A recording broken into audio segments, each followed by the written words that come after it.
I usually spend my birthdays in Uganda, but not in 2021.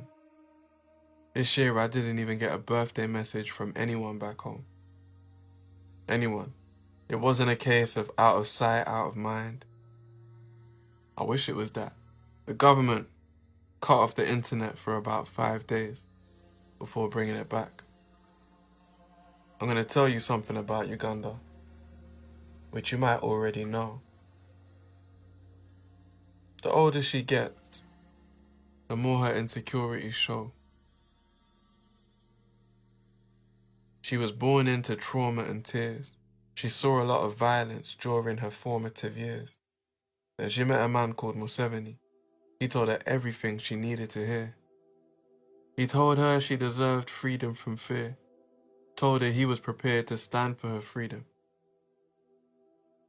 And Uganda believed him. With good reason. He fought and he won. Yet despite all that he's done, 35 years later, Uganda's still poor and dysfunctional. Meanwhile, everyone around Museveni look awfully comfortable. Comfort is a funny thing. It's not just a money thing. It's different for everyone. For me and my friends, comfort was the thought of leaving the end. In Uganda, comfort varies. Gunfire for 60 months is scary. Scarier than what just went on in November. But most Ugandans are too young to remember. The government conducted a genocide, killing everybody who did not flee the country fast enough to Sudan and Congo. Yet they're too old to be told they're too young. That day is done. This is a new one. Museveni came with the promise of democracy.